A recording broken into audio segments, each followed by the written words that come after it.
Bien, ya estamos a través de la señal de Infotec 4.0 y bueno, con una visita muy particular en el día de hoy. Tenemos la posibilidad de darnos un lujo que esté de visita en Realicó, no lo íbamos a desaprovechar. Estamos con Oscar Alejandro Molina, teniente de navío retirado, aviador naval. Hemos hablado con muchos pilotos, pero de Fuerza Aérea. Oscar, bueno, un gusto saludarte, un gusto recibirte. Igualmente, José, la verdad te agradezco muchísimo, no solamente a ti, sino a muchos amigos de acá de Relicó por la gran hospitalidad. Bueno, vamos por el principio, teniendo en cuenta que, bueno, Sí. nos ve un montón de gente muy distinta también. Mm. Eh, Vamos por el principio. ¿Cómo te presentarías? Como una persona común y corriente, la cual, como suelo decir muy seguido, que me siento afortunado. ¿Y por qué afortunado? Porque siempre digo que si mañana falleciera y volviera a nacer, realizaría los mismos pasos que hice hasta el día de hoy. A ver, Me siento orgulloso de ser argentino, más allá de las diferencias que podemos llegar a tener, ¿no es cierto? Clásicas de latinos y de argentinos, ¿no? Me siento orgulloso de ello. Me siento orgulloso de haber pertenecido a la Armada, de haber pertenecido a la aviación naval y de tener amigos actualmente, ¿no es cierto?, dentro de la policía de Córdoba. Yo vengo de Tanti, provincia de Córdoba, y tengo muchos amigos, por ejemplo, de la fuerza policial, del ejército, y algunos, muy poquitos de fuerza aérea. Ya varios han partido ya, ¿no? Uno de ellos, el vicecomodoro Bationi, Osvaldo Bationi, piloto de Dagger, muy, muy buena persona, un amigazo. ¿de dónde sos oriundo? Vamos por el principio. Bien, ¿Dónde de naciste? Buenos Aires, Buenos en la Aires. ciudad de Buenos Aires, ¿En qué vamos a decir. parte? Vos sabés que no me acuerdo, hace tanto tiempo. Realmente no recuerdo, mi mamá me acuerdo que alguna vez me había dicho una maternidad, pero la verdad, Pero el barrio, digo, la zona donde te no. criaste, ¿no? Bueno, nací en la ciudad, nací en Capital. Bien. Después me crié en el conurbano, lo que es, hoy en día sigue siendo, ¿no es cierto?, la Ferrer, calles de tierra, llovía y era un barro infernal. Nunca me dejaron faltar a clase, chapaleando barro con esas capuchas, esas capas de tela engomada, botas de goma, el portafolio de cuero. Mi mamá, chapaleando barro a la par mía, me llevaba al A la colegio. escuela había que ir, me Sí, parece perfecto. exactamente. Bueno, a ver, ¿cómo llega esta cuestión de la naval a tu vida? Bueno, yo quería ser piloto de Fuerza Aérea, Ah, mira, pero me rechazaron por la estatura. Creo que era 1,65 m, creo, la mínima. la mínima, y volví llorando a mi casa. Y un vecino me dice, ¿por qué no entras a la marina? Yo no quiero saber nada del agua, del mar, del río, nada. Sí, pero fíjate que creo que te aceptan con menos estatura. Además, dice, la marina tiene aviones también. Lo miraba yo desconfiando como gallo tuerto y me dice, creo que tiene portaaviones también la marina. Ah, dije yo, y a ver, averigüemos. Averiguo, efectivamente. Así que me presenté y completé el formulario, ¿no es cierto?, para la solicitud de ingreso, ¿no es cierto? Pues, por supuesto, hubo un examen de ingreso muy riguroso, muy complicado, pero ¿qué pasa? El nivel académico, yo siempre doy gracias a que en esa época se estudiaba y se estudiaba en serio, tanto en la primaria como en la secundaria. Yo no fui a ninguna academia para prepararme para poder rendir ese examen de ingreso. El ingreso. ¿Dónde fue ese ingreso? En Río Santiago. Río Río Santiago. Santiago, provincia de Buenos Aires, al sur de La Plata. Bien. Una vez que se da el ingreso, obviamente, ¿a dónde fuiste? A Pereira y a Ola nos tenían haciendo el periodo de reclutamiento, 2 meses que fueron durísimos. Yo decía, mañana me voy, mañana pido la baja, mañana pido la baja. Y sin darme cuenta, pasó, lo peor pasó. ¿Y de ahí? Y de ahí a Río Santiago, ya a la Escuela Naval, finalizado ya el cuarto año, ¿no es cierto? Ya nos toca el periodo embarcado en la Fragata Libertad. Al regreso de la fragata, que fue un mes de diciembre, al nos entregan, digamos, ¿cómo se llama? El diploma ya como oficial naval, Guardia Marina, y después de ahí a la Escuela de Aviación Naval en la Base Aeronaval de Punta Indio. ¿Cómo fue esa experiencia de la Fragata Libertad? Me llama mucho la atención eso, me parece que debe ser algo Bueno, tremendo en un navío de esas características. mira, por empezar, te cuento que la primera navegación, siendo cadete de primer año, fue la fragata Sopardo, creo. Fue la primera experiencia sobre el agua. Yo pensé que, digo, oh, me voy a descomponer, qué sé yo. Nos explican, nos hacen conocer el barco, todas las cosas que habíamos visto en el aula sobre una materia que se llamaba instrucción marinera, donde te enseñan lo que es proa, popa, estribor, babor, crujía, aleta, Toda la terminología marinera. Seguro, Bueno, seguro. de repente estábamos, me acuerdo, en una, ¿cómo se llama? En una plataforma inferior, ¿no es cierto? Una cubierta baja, sin vista al exterior, y un compañero entra y dice, chicos, vengan a ver cómo se ve Buenos Aires, porque salimos del apostadero naval, ahí el Retiro. Y dice, vengan a ver, dice, cómo se ve Buenos Aires desde el agua. ¿Qué? Habíamos zarpado, el barco ni se movía prácticamente. Ya eso me interesó. Dije, es como que me convenció más de que podía andar en el agua, cosa Claro. que yo detestaba, pero por la imaginación nada más. Bueno, una experiencia muy linda. ¿Y la fragata? Bueno, después, claro, empezaron otras navegaciones con las cuales me fui familiarizando, igual que mis compañeros, ¿no es cierto? Y no solamente familiarizando, sino amando el mar. Es el día de la fecha que yo a veces digo, qué cosa linda, qué cosa hermosa. Veo películas, hay una película alemana, U-Boot, que habla sobre los submarinos alemanes, ¿no es cierto? Y en especial un determinado submarino. Lo han hecho muy real. Vos viste que en muchas películas se ve el mar que parece una pileta de natación y el barco ahí. No, esta película vos lo ves con las clavadas que hace la proa del submarino y el agua que estalla por todos lados, realmente en unas rompientes así, con la estructura del buque. Y yo lo veo y digo, wow, qué recuerdos. Increíble. Yo le suelo decir que siento el salitre en los labios viendo la película. Todavía, tal cual. Bueno, ¿y cómo llega después la cuestión aeronáutica? Bueno, y la fragata, ¿no es cierto? Fue la experiencia máxima, ¿no? El poder estar navegando en alta mar, ¿no es cierto? En ciertas ocasiones cuando había viento se aprovechaba, se cortaba motores y se desplegaba velamen y a vela. Espléndido el sentir el viento, ¿no es cierto? Cantando, como decíamos a veces, ¿no es cierto?, sobre los cordajes, porque emite un sonido, ¿viste? El roce del viento contra los cordajes, la vela misma, la tela, es indescriptible, hay que vivirlo. Seguro. Yo, por ejemplo, chicos jóvenes que a veces quieren entrar a la Fuerza Aérea, que me perdonen los amigos que por ahí están en Fuerza Aérea, pero yo con Osvaldo, a veces Bationi, ¿no? Y con otro señor que murió en el año 78, creo que fue, excelente piloto de Fuerza Aérea, excelente profesional, excelente persona, un ser humano maravilloso, el vicecomodoro Mario Luis Olesa, que creo que hoy lo hablamos. Claro, claro.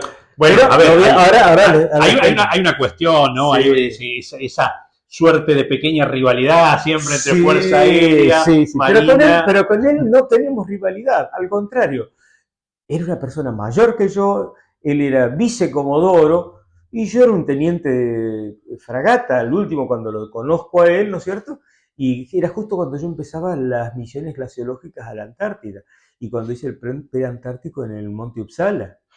No nos vayamos, a ver, vamos por parte. Y yo trato de llevarte a los tiempos del video.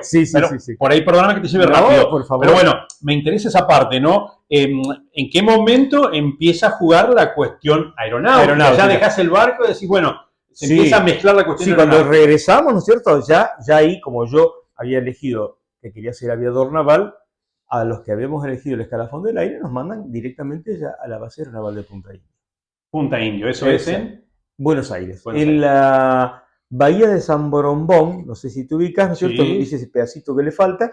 En la parte norte de la bahía serán unos 20 kilómetros al norte, más o menos, bordeando casi el Río de la Plata, prácticamente sobre la ruta 11, digamos. Está cerca de una localidad que se llama Punta Indio y al sur otra localidad chiquitita que se llama Pipinas. Perdón, Verónica, y Punta Indio está cerquita de la base ahí nomás también. Perfecto. Abajo, perdón, está de la bahía, está Punta Rasa, está San Clemente, el faro de Punta Rasa, San Clemente, toda la zona del humedal. ¿Cómo comienza a desandarse el camino aeronáutico? Bien, primero te cuento, yo me acuerdo que fuimos a la escuela de aviación naval ahí en Punta Indio y nos dicen, ¿quién se va mate? ¿Quién sabe hacer mate? Ninguno. Si no aprenden a tomar y a cebar mate, no van a tocar un avión en su perra vida. Dame un termo, dame el... Aprendimos a tomar mate. Nos enseñaron a limpiar el hangar, que nosotros decimos, pero si hay personal subalterno que hace esto, tienen que aprender la limpieza. Hay que aprender de abajo. Exactamente, todo. Bien, bien. ¿Y cuándo llegaron a decir, bueno, el contacto con el avión, empezar a subirse al avión? Al mes más o menos, porque fue todo, muchas clases áulicas, ¿no es cierto? Empezando a conocer las distintas partes de la aeronave. Más allá de que nosotros, por ejemplo, ya habíamos aprendido un montón de cosas, como por ejemplo lo que es navegación, que en este caso hacíamos navegación marítima, ¿no es cierto? O náutica, digamos, ¿no es cierto? Utilizando cartas náuticas, utilizando el sextante, las tablas de logaritmos, las reglas de cálculo, porque nosotros en esa época... No había GPS. No había GPS, no había calculadora, Claro. ni siquiera las Casio existían todavía. Seguro, seguro. Por eso digo, agradezco siempre la formación académica que tuvimos en la primaria y escuela secundaria. La base. La base fue extraordinaria. ¿Y cuál fue el primer avión en el cual pudieron volar? El T-28, el Norton American. Ah, bien. T-28. Hélice tripala, motor Pratt & Whitney, no me acuerdo ahora la potencia y la característica, pero muy buen avión. No me olvido nunca el instructor que en un momento dado agarra y dice, aterrizamos, yo no me acuerdo cuántas horas tendría de vuelo, ya vamos al pie de torre y abre la carlinga y me dice, bueno, Michi, decía Michi los guardias marinas, todo lo que hicimos hasta ahora, hágalo. Y yo me quedo ahí y me dice, cierra la carlinga. ¿Qué? No, hágalo solo, ya está. El vuelo solo. El vuelo solo. El vuelo solo. ¡Ah! ¡Qué momento! ¿Sabes qué fue lo primero que miré? Antes de, ¿cómo se llama? Cerrar y hablar con la torre y pedir autorización para rodaje a cabecera, miré los liquidómetros, indicadores de combustible. Claro. ¿Cuánto combustible me queda para intentar toques y despegues y le erro la primera? Y te aseguro que creo que 3 veces, en la cuarta lo puse.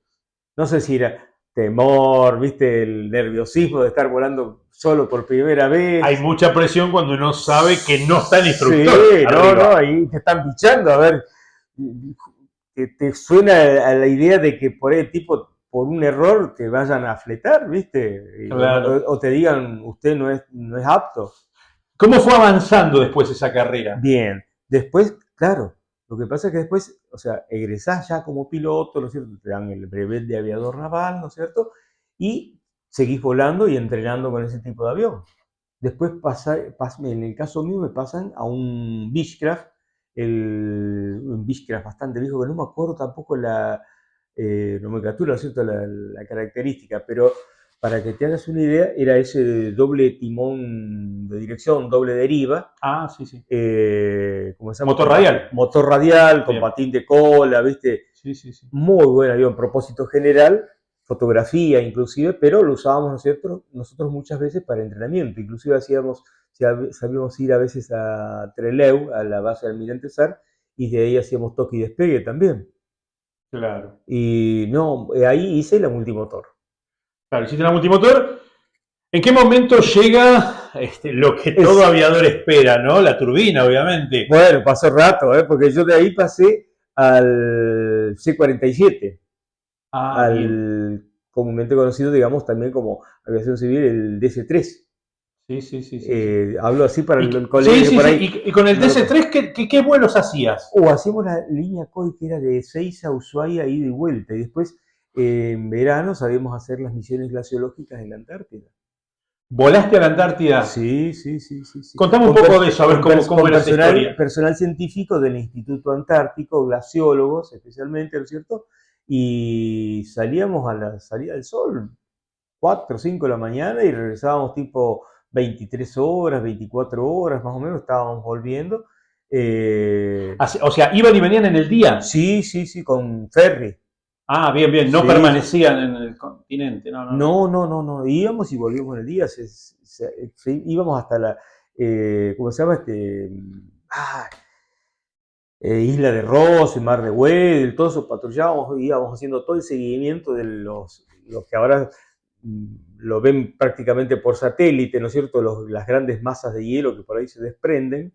Que viste, por ahí dice, una masa de hielo, un témpano gigante del tamaño de la provincia de Córdoba o de Buenos Aires o de varias provincias, está derivando. Bueno, en esa época lo seguían, creo que les tiraban una especie de sonoboyas con paracaídas, cosa que clavaba en eso, ¿cierto? En ese bloque de hielo, y después por trigonometría, por Por radio, radiogonometría, claro. le hacían el Podían seguimiento. seguirlo. Y ustedes tenían La, que ir a observar no, eso. no, nosotros volábamos. Volaban. Era como si, no sé, vos fueras con un pasajero en un taxi y doblá acá, pibe, doblá, seguí para allá, a ver, fíjate, y con las cartas, ¿no es cierto? Nosotros haciendo todas las trayectorias ¿Qué que año nos estamos pedían. hablando más o Y menos? estamos hablando de los 79, 78, por ahí. Claro. Bueno, ¿cómo era aterrizar en esos Ater lugares? Digo, sin la tecnología de hoy, ¿no?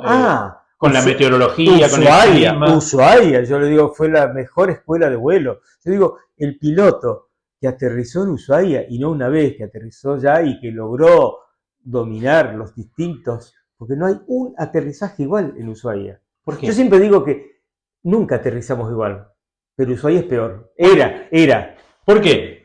Las condiciones Las condiciones. las condiciones meteorológicas, formación de hielo en pista, llovizna, nevisca, viento cruzado, pocas, por ahí llegabas cuando estaba, ¿cómo se llama? Amaneciendo y anocheciendo a la vez prácticamente. Claro, las Muy pocas condiciones de de la luz son luz. totalmente En distintas. invierno, nada que ver. A eso sumarle que no había radioayuda. Había un radiofaro que no andaba prácticamente nunca. La única radioayuda que no me acuerdo quién era, un piloto de aerolíneas, que no me acuerdo cómo se llamaba. Yo tenía un amigo, Urbanek, pero el otro era bueno, no me acuerdo ahora. Que era ex piloto de Fuerza Aérea y estaba volando en aerolíneas, diseñó un procedimiento para aterrizar con la radioayuda que era LRA, Radio Nacional Fueguina. Ah, claro, utilizaban las radios AM. Claro, AM, broadcasting. Perfecto, claro. Y con eso más o menos hicimos algo, ¿no? Se podían Y referenciar. claro, que era una época, yo siempre digo, yo viví los estertores de la aviación bohemia, lírica, porque se compartía todo. Creo que ahora hay un poco más de egoísmo, ¿no? Vedetismo, inclusive en algunos casos, por lo que yo alcanzo a vislumbrar en chicos jóvenes. Y digo, qué lástima, digo yo. ¿Por qué? Porque en esa época, che, fulano de tal descubrió un procedimiento para aterrizar en el Bolsón, que no había nada. Otro, ponerle en Sierra Grande. Me acuerdo creo que en San Antonio Este también. Claro, estaba todo en diseño, todo Sí, en sí, sí. expansión. Madryn, que era pista de tierra. Claro. No me acuerdo si era un Glen Martin que estaba abandonado, tirado ahí, que no sé si, sí, creo que era de la Fuerza Aérea. Y y yo a veces me acuerdo Claro, que, aterrizar con esos vientos patagónicos, lo que sí, serían esas sí, pistas, sí, ¿no? sí. Y yo me acuerdo me había hecho amigo del administrador del camping del Automóvil Club que está en Punta Cuevas. Y un negro grandote, Vanegas. Mi esposa, que lo llegó a conocer, le decía Pancho Villa, grandote, el tipo corpulento, unos bigotes, negro, buenazo, un pan de Dios. Yo por ahí cuando iba con el otro avión, con el Beechcraft, y tenía que aterrizar y quedarme, por ejemplo, le hacía una pasada rasante sobre el camping, y era tipo mediodía, a la mañana, le hacía una pasada, me iba para adentro del Golfo, otra vez mar adentro, y lo volví a hacer otra pasada rasante, y me iba al Aeroclub. Y veías el negro Vanegas, que iba con la chata, una Chevrolet, creo que era vieja, pintada de color amarillo limón, que yo lo cargaba y le decía, ni siquiera un pincel usaste, ¿qué lo pintaste con la escoba? Y no me cargué petizo, me decía. Bueno, Te iba a buscar. me iba a buscar, no había alambrado, campo traviesa el tipo al Aeroclub. Claro, estaba todo en creación. Bueno, y seguimos avanzando. Bien. ¿Y qué pasa? Bueno, volando ese avión, ¿no es cierto? Un día me pasan a volar Armaki. Es mi primera experiencia con avión a reacción, con turbina. Hermoso avión, era italiano. Sí, sí. Porque después creo que entró el brasileño más adelante. Que dicho sea de paso, me contaban mucho, dice, no me acuerdo cómo era que le decían la cueca, creo que era una vueltita ahí adentro. Problemas técnicos acá 2x3 tenía. Bueno, de ahí me mandan a Estados Unidos a hacer la adaptación después del Skyhawk, la 4Q. Claro, en Marina es Q. Claro, Bien, la 4Q. perfecto. Vuelvo, ¿no es cierto? Y volé bastante, operando inclusive en la cubierta del 25 de mayo. Eso te iba a preguntar, ¿se operaba de tierra o en portaaviones? De tierra y en portaaviones. Y muchas veces cuando el portaaviones está en base en Puerto Belgrano, bueno, hay que entrenar. Donde entrenábamos en la pista de Comandante Espora, que tenía, no sé, ahora sí, los debe tener, los cables tendidos, ¿no es cierto?, para simulación de aterrizaje en portaaviones. La retención. Claro. A ver, después de la película Top Gun, creo que, a ver, la gente empezó a prestar mucho más atención a lo que significa volar aterrizar sobre todo, ¿no? En un portaaviones, toda esa historia, toda esa cuestión. Pero bueno, en tu caso que lo viviste, ¿cómo es despegar y cómo es aterrizar en un portaaviones? Es muy buena pregunta. Yo siempre les cuento a todos, amigos, por ahí gente que nunca estuvo en el ambiente aeronáutico, ¿no? Y menos en el aeronaval, ¿no? Que yo me acuerdo allá en Estados Unidos, con instructor y todo, despegamos, el primer despegue, desde la cubierta de un portaaviones, había que regresar. ¡Pum! Despegamos, inicial, básica, y yo en inicial veía el barco allá abajo, no me acuerdo cuántos pies estaba, no muchos. Hacíamos un circuito, aterrizábamos, toque, enganchaban, se movilizaba el avión otra vez, se tendía los cables, la plataforma, ¿no es cierto?, para el despegue, listo, despegue con el estrobo, ¿viste?, al aire y así. Pero ¿qué pasa? La primera sensación cuando vos estás arriba y ves el barco allá tan chiquitito en el mar, ahí lo tengo que poner. Esa es mi casa, ahí tengo que volver. Que lo aterrice el instructor. Dicho y hecho, el primer toque lo hace el profesor, el instructor te va guiando, pero prácticamente lo hace él. No te voy a mentir. Claro. El segundo también, hasta que el tipo va sintiendo, ¿no es cierto?, que vos le vas agarrando la mano y ya te va dejando, te va alargando los comandos, ¿A qué velocidad llegás al portaaviones? No me acuerdo si era 175 nudos, 170 nudos. Upa. Sí. Claro. Y tenés que tener reserva por si llegás a chingarle al cable. Claro, dar potencia y escape claro. Otra vez. Exacto. Como se llama, que ha pasado, no me acuerdo quién era el que falleció. ¿Qué año fue? Sí, es una actividad de riesgo, indudablemente. Sí. Ya de por sí ese tipo de aviones son riesgosos, mucho más en portaaviones. Sí, ni hablar. No me acuerdo si cortó el cable de frenado o si se le fue, no me acuerdo bien, pero cayó al agua, se alcanzó a eyectar, pero no le soltó, no le liberó el asiento. Y parece que se fue con asiento y todo al fondo del agua y los nadadores de rescate no lo pudieron rescatar. No llegaron a tiempo. No lo pudieron soltar. Ah. Y falleció ahí en ese accidente. Sí. Pero bueno, son los riesgos que uno asume, digamos, ¿no? La actividad, indudablemente, la actividad militar es una actividad de riesgo. ¿Muchas horas en A4? ¿Cuántas fueron? 2000. Sí, 2000, volaste. 2100, 2000. Algunos compañeros me decían de que volaban otro tipo de avión, ¿no es cierto? En esa época, el Neptune, todo eso me decían, negro, seguís así, vas a tener que mudar a un nido. En esa época no había problema económico prácticamente y te decían, vuele, vuele. Se podía entrenar, Sí. claro. La patria le está pagando para que usted esté en óptimas condiciones operativas y en cualquier situación de combate.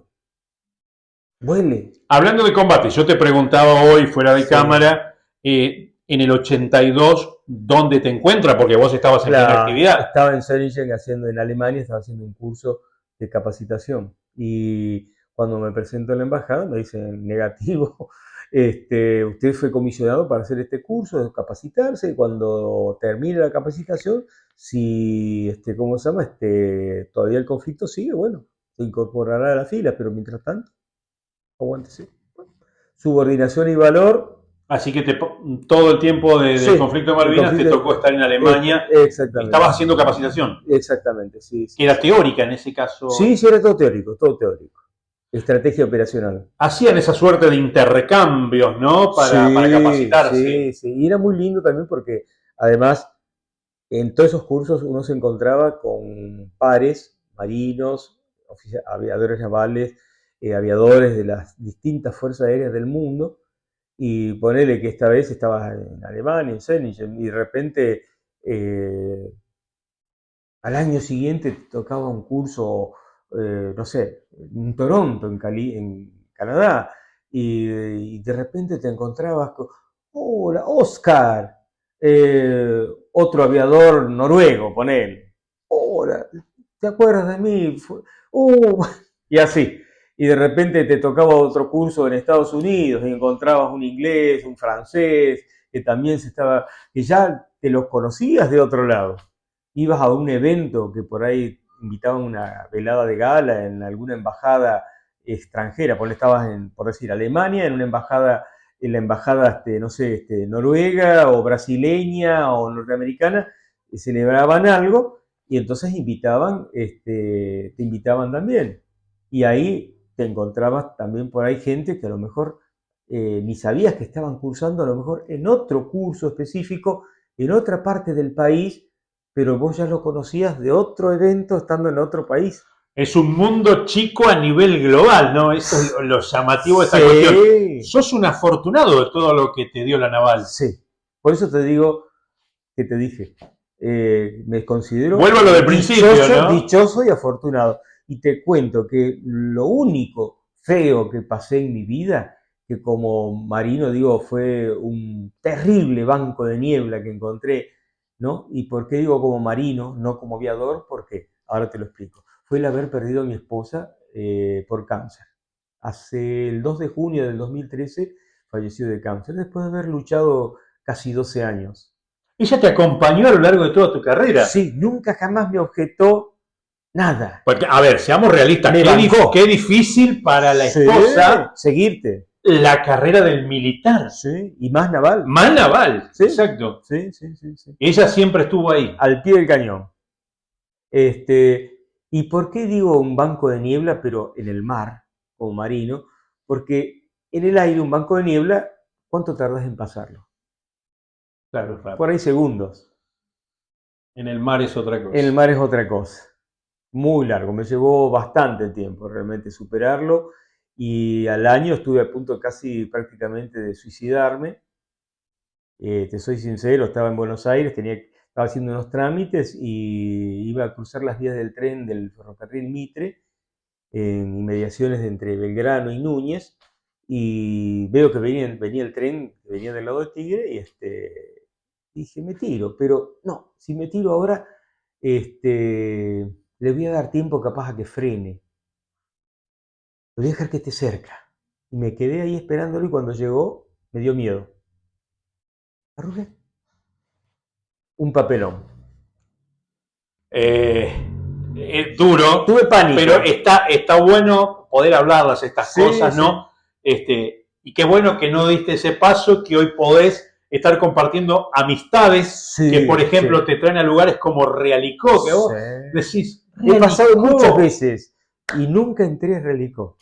Nunca aterricé en Relicó. He aterrizado en Pico, no me acuerdo si General Hacha también, no sé si Chacharramendi tiene pista, creo, Puede haber una habido algunas autobús. que ya no existen más. Y una cosa que yo siempre suelo contar, que en esos años la provincia de La Pampa se destacó por tener muchísimas pistas asfaltadas. Claro, la Que, década del principio de los 80 hubo claro, 5 pistas, sí. una de ellas es Realicó. Mira, Se generó en ese momento, estaba la hipótesis del conflicto bélico con Chile, y bueno, la claro. idea era hacer algunas pistas Sí, sí, estratégicas. sí, sí, sí. Realicó era una de ellas, son pistas que tienen incluso una base de sustentación muy importante porque se había pensado en pequeños cargueros que fueran necesarios Claro. para logística. Sí, sí. Fue la visión de los militares de esa época y Claro. bueno, quedaron después brindando un servicio invalorable para una provincia como la nuestra, no tan Uf, amplia y con tan poca población. sí. Eh, ¿cómo, ¿Cómo se cierra tu vida profesional dentro de la Armada? Bueno, pasé a volar después el Electra, después del, ¿cómo se llama? Del Skyhawk, pasé a volar Electra. Y un buen día, por razones personales, decidí dar un paso al costado y pedí mi retiro. Pasó el tiempo y entré a trabajar para el servicio de aviación del Automóvil Club Argentino. El Ah, Automóvil bien. Club Argentino tenía aviones que le llamaban para traslados sanitarios. No sé si está bien dicho hoy en Sí, sí, día sí, sí. o eran más bien simplemente de traslado aéreo de pacientes, muertos Sí, sí, no llegaba a también. ser avión ambulancia, era traslado Exacto, sanitario. no, no, Está bien. creo que te conté, teníamos Sí, un sí. botiquín que era en lo que yo llevo hoy en el auto. Era En lo que en había en el esa auto creo que época. llevo más material todavía, porque lo que te comenté, llevo máscara pocket en la chata, ¿eh? Claro, claro, Máscara claro. pocket para hacer RCP, ¿cómo se llama? La bolsa, ¿viste? Para hacer los bolseos. Eh, ¿Cómo se llama? Eso te quedó de los traslados sanitarios, Sí, sí, seguro. cánula de mayo, todo, ¿viste? ¿Y de dónde volaste? ¿Dónde trasladaste, por ejemplo? Y con el Automóvil Club volé muchísimo en todo el país, incluso hasta en el Impenetrable, que en el Impenetrable, en la zona ahí de Fuerte Esperanza, después en Sausalito, y antes del Sausalito está otro lugar que supe aterrizar también en una picada, era, espérate, ya me voy a acordar, Nueva Pompeya o Nueva Población, para que te ubiques, ciudad de Resistencia, hacia el oeste, corre una ruta que va paralela al ferrocarril Belgrano, que va hasta Salta. La ruta también llega a Salta. Hay una localidad que creo que es la segunda ciudad grande del Chaco, que se llama Presidencia Roque Sespeña. Tiene aeródromo también. De ahí sale una ruta que es la Juana Zurduy, que después se hace picada.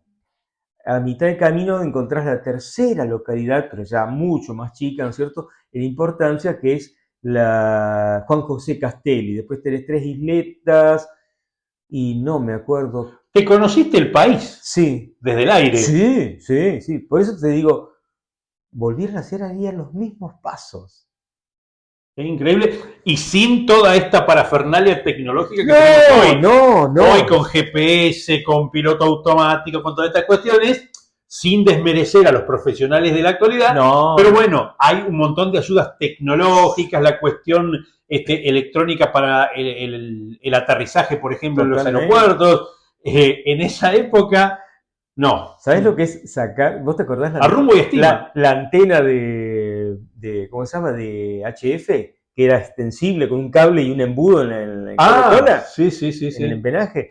Una vez se nos rompió, se cortó, se ve ¿cómo se llama? El cable en el extremo donde iba el embudo de plástico. Claro. ¿Cómo se arregló eso?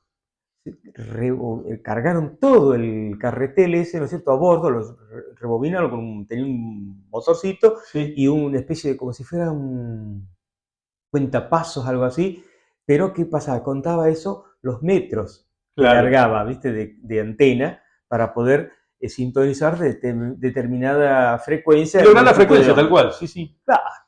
¿Y ahora qué hacemos? Y si le ocurre un suboficial mayor, que no recuerdo, que era el radio, en el C-47, ¿qué hizo? Permiso, señor, empezó a sacar, como la mercería de antes, ¿te acordás? 1 metro, 2 metros, 3 metros, navegando ahí cerca de la barrera del Arce, no me acuerdo dónde era, en la Antártida, volviendo, Claro. para mantener comunicación, contacto. Abrazo. No, viste, vos decís, como decíamos, no había la tecnología de hoy, pero había, Había había ingenio, corazón, coraje. corazón, ganas de hacer cosas, mucha iniciativa y mucho cariño por lo que hacía cada uno. A ver, mirá, quiero preguntarte, ¿cómo ves la fuerza en general, las distintas fuerzas, sin discernir entre naval, no, fuerza no, aérea? no.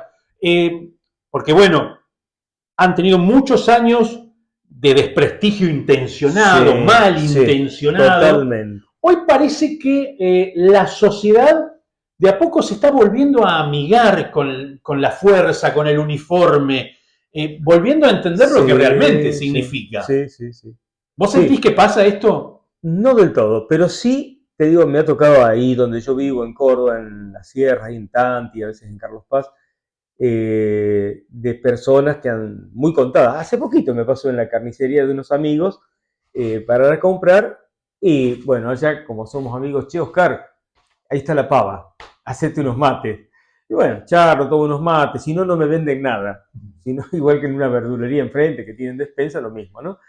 Y aparece un señor, no sé, más joven que yo, supongo, pero un hombre grande. Y me dice, lo felicito. Vos no viste el chaleco, no, no viste el chaleco que yo tengo, alfa, ¿viste? Ah, En vez de la campera de vuelo, un chaleco. un chaleco. Y yo lo tengo con el brevet de aviador naval y arriba la escarapela argentina de cuando fui abanderado. Y que es, viste, de metal. Sí, sí. Y me dice, lo felicito. Le digo, ¿por? Me dice, me hace seña. Uy, gracias, le digo yo. Dice, bien argentino. Sí, señor, le digo. Bien argentino. Lo felicito otra vez, me dice. Siga siendo, luciéndola la bandera, dice. Es cierto, hoy en día, vos fíjate que me ha pasado cruzar frente a la Escuela de Aviación en Córdoba y ver el pabellón arriado. Pasar frente a una comisaría, el pabellón ausente durante el día, ¿eh? Claro. Me hierve la sangre. Y bueno, tenemos un amigo en común con Martín, ¿no? Que a veces sabemos comentar. Él es retirado de infantería de Marina y es bombero en Puerto Madryn. Y hablábamos de eso. Yo me paro y ¿quién es el más antiguo acá? Le digo yo, a una comisaría. Y yo, señor, un suboficial, para la vez pasar un oficial subalterno, ¿no? ¿No le das vergüenza, digo, pensar de que cuánta gente dio su sangre, dio su vida, perdió el pellejo por este pabellón y ustedes no son capaces? No, porque estamos muy ocupados, hay cosas que hacer. ¿Hay algo más importante que el pabellón? No, señor, no hay explicación. Pues, voy diciendo que hincha. Y yo me quedo, ¿está contento, señor? No, todavía no, porque lo hizo con pereza, con displicencia, rezongando. Bueno, perdone, señor. Bueno, me voy. Cuarteles de bomberos voluntarios. Pasar por un destacamento de Gendarmería Nacional en el sur y ver el pabellón ausente.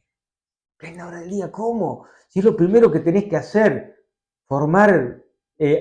Hay un lugar donde realmente me ha fascinado el cuerpo motorizado de la policía en Carlos Paz. En ese momento no recuerdo bien el nombre y apellido de este oficial de la policía de Córdoba, ¿no es cierto?, encargado del cuerpo de motorizados, viste que andan en motos, ¿no? Sí, sí. Excelente. Él hace formar todo el personal para izar el pabellón a primera hora. Ni bien llegaban a la mañana, formaban todo el personal, después del desayuno. Yo fui parte. Hugo Gallardo. Hugo Gallardo. Excelente persona. Algunos otros colegas de él me decían, no, es muy milico, muy, muy soldado. Pero, digamos, es como que les marcó a fuego al resto de los policías ese sentimiento de amor a nuestro pabellón nacional y a nuestra amada patria, le digo yo, ¿no? Y nos hicimos muy amigos, ¿no? Precisamente por ese sentimiento. Claro. Otros que hacen más o menos parecido son el Cuerpo Especial de Policía que están a orillas del lago San Roque. Muy, muy buena gente, muy buena gente. Te quedó ese sentimiento, ese sentimiento de patria en la sangre. Totalmente, totalmente. Me hierve, digo, mal, le digo, me saca de las casillas. Veo un pabellón ausente. Una vez me acuerdo, ¿dónde fue? En Río Negro. No creo si eran Los Menucos o Sierra Colorada, que había una señora que era la intendenta. Y la encaré mal también. El municipio sin el pabellón, la plaza central sin el pabellón, arriado, ausente. No, acá no acostumbramos a izarlo. Me enojé mal. Señor, me está faltando el respeto. Usted me falta el respeto. Y está faltando el respeto a la patria. Bueno, no exagere, señor. Nos faltan esas cuestiones. Sí. Oscar, yo te agradezco un montonazo. Daría para seguir hablando un montón. Por favor. Sí. Los tiempos de video por ahí nos acotan, pero la verdad que es un placer inmenso. Yo quiero agradecerte este espacio, este ratito que nos regalaste. Porque, digo, nos regalaste porque, bueno, va a haber un montón de gente que después va a estar viendo este video.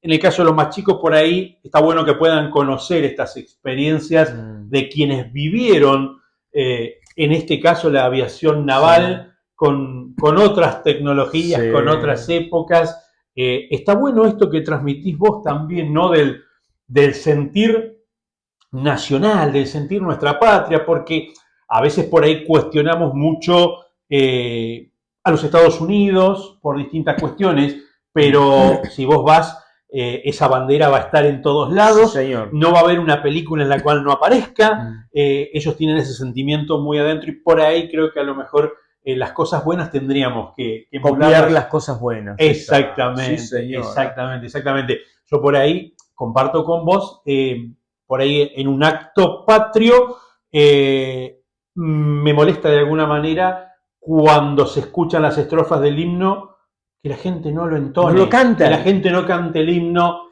es una verdadera pena. Parece que les da vergüenza cantar el himno. Y no hay nada más lindo. Encima tenemos un himno que es formidable. Oscar, ¿sabés lo que es? ¿Sabés? Sí. Perdóname que cerrés. Lo que es escuchar entonar nuestro himno nacional en alta mar, tremendo. El barco con velas arriadas y escuchar que entonen el himno, entonábamos todos, ¿no es cierto? El himno nacional. Y ahí se canta en serio. Sí, y se te ponía la piel de gallina realmente, ¿viste? Sí, qué bárbaro. O estar en otro país, ¿no es cierto? Y ante un evento determinado que cantaran el himno nacional, éramos 4 o 5 y cantábamos, lo gritábamos. Sin lugar a dudas. Es nuestro. Y un consejo para los chicos, los jóvenes especialmente, si me permitís, que se esfuercen. Que las cosas de colegio o de la facultad, ¿no es cierto? Cuando tengan que hacer trabajos en grupo, o trabajos individuales, ¿no es cierto? Elijan lo más difícil, lo más complicado. Lo fácil que se lo dejen a los mediocres, a los que no tienen mucho cerebro, mucha capacidad. Elijan el camino difícil. Ese es el que deja las mejores las satisfacciones. ¿Por qué? Porque cuando llegan dicen, lo logré. Lo hice. El otro fácil no te otorga satisfacción, digamos. Aparentemente, ¿no? Te decís, bueno, sí, lo tengo, llegué, pero... Y la otra, que lo hagan con cariño, con todo el cariño que puedan, ¿viste? Que lo abracen. Hoy en día, prácticamente yo veo en jóvenes que no tienen ni siquiera definición de una vocación. ¿Qué vas a hacer, che, cuando termines ahora el secundario a fin de año? No sé. Muy mal, un vecino mío, hace poco tiempo le pregunto al pibe, ¿qué vas a hacer? Chorro profesional. ¿Cómo? Sí, como mi tío. Chicos, eso no. Por amor de Dios. Un problema sociocultural. Queremos cambiar, empecemos cada uno y a empezar a buscarnos, a reconocernos, ¿no? Entre los que tenemos ese cariño por lo nuestro, ¿no es cierto? por nuestro folclore, que yo le digo a veces, vos viste que folclore hoy en día, batería, órgano electrónico, guitarra electrónica.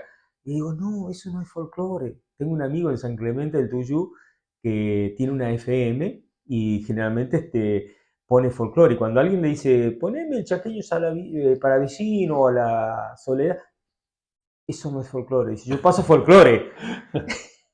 Oscar, Bueno, te agradezco un no, por favor, montonazo, a ti un te montonazo. agradezco Un la placer. cordialidad y la hospitalidad también, que es la hospitalidad que también he recibido de acá de Relicó. Un gusto tener un aviador naval en Realicó. Por favor. ¿Qué tal? Humildemente pido disculpas por ahí los errores, ¿no es cierto? Por favor. Haberme tomado demasiada confianza. Un gusto, gracias. Igualmente, Oscar. por favor.